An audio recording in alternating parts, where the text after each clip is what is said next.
जिसके पास में स्कंद पुराण हो तो पढ़ना।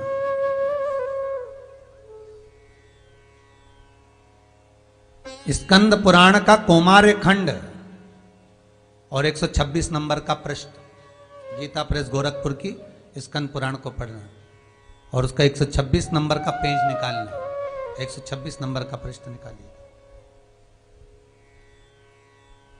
कौमार्य खंड का। उसमें नारी विधवा होकर ना मरे, सौभाग्यवती होकर जाए, उसकी 8 चीजों का दान वर्णन किया है। और ये कथा हमने स्कंद पुराण जो मुंबई अंधेरी की हुई थी अधिक मास में पहले, तो उसमें वर्णन किया था। 8 चीजें। चैत्र के महीने में कोई तिथि है, उसमें शायद तीज या ऐसी कोई तिथि आती है, वो ध्यान में आएगी तो अवश्य बताएंगे। 8 चीजें ऐसी है जो नारी तुला दान कर कर, बिना नमक का भोजन कर कर दान दे देती है तो कभी वेधव्य होकर नहीं मरती, अखंड सौभाग्य लेकर जाती है, अखंड सौभाग्य।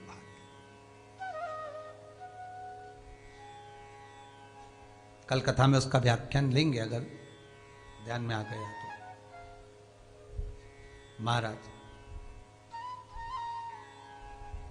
जिस समय तुमरुका जी का प्रबल भाव देखो, देवऋषि नारद गले की माला पहनकर प्रसन्न हो रहे हैं और तुमरुका जी जिस चंचुला देवी का पति मर चुका है उसको शिव महापुराण सुनाकर प्रसन्न हो रहे हैं। क्यों? क्योंकि ये वो पुराण है कि इसका पति मर भी गया है तो शंकर कथा सुन रहे हैं, इसको अखंड सौभाग्यवती बना ही देंगे। कथा में कहा था, पार्वती जी ने कहा था दक्षिणा दीजिए, शिव महापुराण की दक्षिणा दो। तुमरुका जी ने कथा सुनाई, शंकर जी को लगा कि चंचुला देवी को दक्षिणा देना तो कभी अखंड सौभाग्यवती भाव। तो पार्वती जी कहती है तो विधवा थी, वेधव्य थी, उसी के चक्कर में तो अपने को कथा में बिठाया जजमान बनाकर, और आप कह रहे हो अखंड सौभाग्यवती भाव। भगवान कह रहे हैं मैंने थोड़ी ना कहलवाया, तू पास में बैठ के तू ही तो बोली थी दक्षिणा दो। तो पार्वती जी बोली मैंने तो कहा था तुमरुका जी को दक्षिणा दो, तो कि तूने नाम कहां बताया कि तुमरुका जी को, तो तूने बोला दक्षिणा दो, मैं समझा कि जिसने कथा करा भाई उसको दो। मुझे क्या मालूम था कि तुमरुका जी को देना है, मैंने तो सोचा जो कथा करवा रही उसको देना है, इसलिए मैंने उसको दे दिया।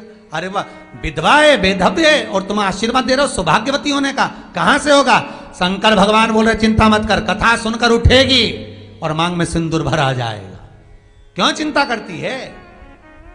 शिव महापुराण है, वेधव्य नारी भी अगर करवाती है, श्रवण करती है, दूसरा जन्म वेधव्य का नहीं पाती, अखंड सौभाग्यवती होकर जाती है। अगर कुंवारी कन्या शिव महापुराण की कथा सुन लेती है, उत्तम घर उत्तम वर प्राप्त करती है, उत्तम घर उत्तम वर प्राप्त होता। कोई पुरुष कथा को सुनता है, उत्तम फल को पा लेता है। बच्चे शिव महापुराण की कथा को सुनते हैं, मनवांचित फल की कामना होती है।